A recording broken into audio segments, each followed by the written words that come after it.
कर्जमाफीसाठी कोणते शेतकरी पात्र असणार आहेत? लेटेस्ट अपडेटनुसार आपल्याला माहिती असणं गरजेचं आहे. कर्जमाफी होणार आहे, खरी गोष्ट आहे, परंतु या कर्जमाफीसाठी आपण पात्र आहोत का हे सुद्धा आपल्या लक्षात असणं गरजेचं आहे. व्यवस्थित माहिती मी तुम्हाला राज्य सरकारच्या माध्यमातून नवीन माहितीप्रमाणे कोणते शेतकरी कसे निकष आहेत हे आपल्याला एकदम व्यवस्थित समजून घेणं गरजेचं आहे. आता ही जी योजना सध्या राज्यामध्ये राबवली जाणार आहे ती आहे पुण्यश्लोक अहिल्यादेवी होळकर कर्जमुक्ती योजना 2026. आता या ठिकाणी सांगण्यात आलेली जी माहिती आहे, शेतकरी राज्याच्या ग्रामीण अर्थ व्यवस्थेचा महत्वाचा भाग आहे. अनियमित पाऊस असेल, गारपीट, दुष्काळ, अतिवृष्टी, महापूर यासारख्या नैसर्गिक संकटामुळे आर्थिक अडचणीत सापडलेल्या शेतकऱ्यांना दिलासा देण्यासाठी तसेच नव्याने पीक कर्ज उपलब्ध होऊन कृषी क्षेत्र अधिक सक्षम करण्यासाठी राज्य शासनाने सर्वात मोठी पुण्यश्लोक अहिल्यादेवी होळकर कर्जमुक्ती योजना जाहीर केली आहे. आता या कर्जमाफीचे निकष हे सुद्धा समजून घेणं गरजेचं आहे. तत्पूर्वी या ठिकाणी 3 पॉइंट लक्षात ठेवा तुमच्या. ते म्हणजे पहिला यामधला पॉइंट आहे, या योजनेअंतर्गत 2 लाख रुपयापर्यंतची कर्जमुक्ती देण्यात येणार आहे. यानंतर यामधला दुसरा पॉइंट आहे, ज्या शेतकऱ्यांनी 2 लाख रुपयापेक्षा जास्त कर्ज घेतलाय अशा शेतकऱ्यांनी स्वतःचा हिस्सा भरल्यानंतर 2 लाख रुपयापर्यंतची रक्कम शासन भरणार आहे. यानंतर आहे पुढचा जो काही तिसरा पॉइंट आहे, नियमित कर्ज परतफेड करणाऱ्या शेतकऱ्यांना 50,000 रुपये प्रोत्साहन दिलं जाणार आहे. हे सुद्धा तुमच्या लक्षात असू द्या.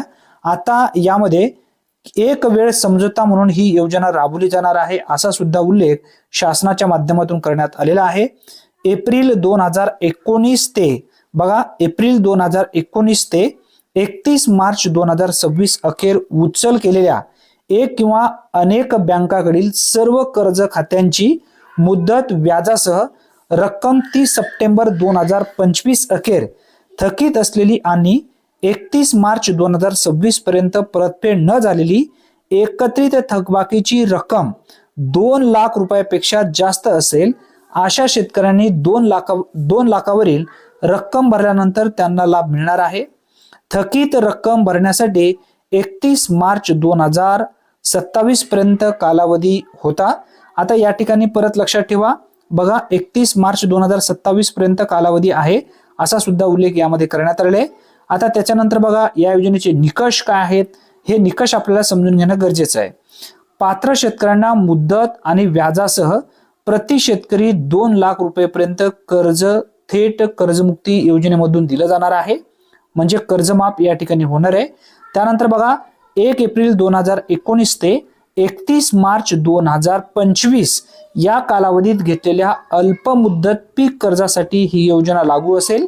यानंतर बघा 30 सप्टेंबर 2025 अखेर थकीत असलेल्या कर्जाचा समावेश 31 मार्च 2026 पर्यंत परतफेड न झालेल्या कर्जाचा समावेश जमीन धारणेची अट नाही असा सुद्धा उल्लेख यामध्ये करण्यात आलेला आहे.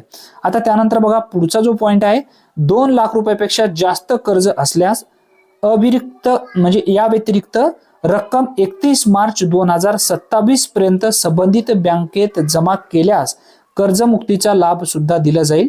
जर 2 लाख रुपयापेक्षा जास्त रक्कम जर तुमची असेल, बघा 2 लाख रुपयापेक्षा जास्त हा शब्द तुमच्या लक्षात ठेवा. जास्त कर्ज जर तुम्ही घेतलेला असेल तर 2 लाख रुपयांचा जो काही कर्ज आहे तो सर्वप्रथम 31 मार्च 2027 पर्यंत तुम्हाला बँकेमध्ये रक्कम भरावी लागेल असा उल्लेख आहे, परंतु यामध्ये थोडासा अजून चेंज केलं जाऊ शकते. आता त्यानंतर बघा, आता ही प्रत्यक्षात ही जी योजना आहे डायरेक्ट तुमच्या खात्यामध्ये हे पैसे 2 लाख रुपयाची जी काही कर्ज मुक्ती झालेली आहे ती थेट तुमच्या बँकेत जमा होणार नाहीये. यासाठी तुम्हाला ई-केवायसी करावी लागेल, म्हणजे शेतकऱ्यांनी आधार प्रमाणीकरण करणे अनिवार्य आहे. आधार प्रमाणीकरणासाठी आता जे काही याद्या आहेत ते बँकेकडे लवकरच येतील. त्यानंतर CSC सेंटरकडे सुद्धा येईल. त्यानंतर कृषी विभागामध्ये सुद्धा येईल, त्यानंतर तलाठी कार्यालय असेल, आपली ग्रामपंचायत असेल, त्या ठिकाणी प्रत्येक शेतकऱ्यांची यादी येईल आणि त्या यादीमध्ये तुमच्यासाठी एक नंबर दिला जाईल. त्यानंतर तुमची ई-केवायसी करायची आहे. ई-केवायसी केल्यानंतर बँकेकडे तुमची रक्कम जेवढी आहे 2 लाख रुपयापर्यंत जर तुमचं कर्ज असेल तर 2 लाख रुपये थेट बँकेच्या अकाउंटमध्ये तुमच्या हे पैसे पाठवले जातील आणि त्यानंतर कर्जमाफीसाठी जो काही 7/12वरती 2 लाख रुपयापर्यंतचा जो कर्ज आहे तुमचा तो पूर्णपणे या ठिकाणी कोरा केला जाईल आणि त्यानंतरच तुमच्या 7/12वरील रक्कम त्या ठिकाणी हटेल. जोपर्यंत शेतकऱ्यांच्या खात्यामध्ये हे पैसे कर्जमाफीचे जाणार नाही आहेत तोपर्यंत. आता हा एक दिलासा देणारा अपडेट असल्यामुळे जास्तीत जास्त शेतकऱ्यापर्यंत हा व्हिडिओ नक्की शेअर करा, कारण भरपूर अशा शेतकऱ्यांना अजून तरी या कर्जमाफीच्या संदर्भात निकष असतील, पात्रता नेमकी काय आहे, कधीपर्यंत आपण कर्ज घेतलेले पाहिजेत, त्यानंतर हे कर्ज किती रुपयापर्यंत, 2 लाखापेक्षा जास्त जर कर्ज घेतलेले असेल तर त्यांना लाभ कशा पद्धतीने मिळेल, त्याचबरोबर 50,000पेक्षा कमी रक्कम जे लाभार्थी घेतलेले आहेत त्यांना जेवढी रक्कम आहे 50,000पेक्षा कमी रक्कम असेल तेवढी रक्कम त्यांना इथं माफ केली जाणार आहे. आणि याचबरोबर जे रेग्युलर भरणारे शेतकरी आहेत अशा शेतकऱ्यांना सुद्धा 50,000 रुपयेपर्यंत जो काही प्रोत्साहन अनुदान आहे तो सुद्धा दिले जाणार आहे. जो GR होता, GRच्या संदर्भात आपण डिटेल्स माहिती यापूर्वी सुद्धा आपल्या चॅनलवरती घेतलेली आहे. जेव्हा आधार प्रमाणीकरण म्हणजेच ई-केवायसी सुरू होईल तेव्हा सर्वप्रथम आपल्या चॅनलवरती आपण नक्की अपडेट घेऊ, त्यानंतर तुम्ही ई-केवायसी सहज करून घ्याल. धन्यवाद. पुन्हा भेटूया नवीन व्हिडिओमध्ये नवीन माहितीसह. तोपर्यंत जय हिंद, जय महाराष्ट्र.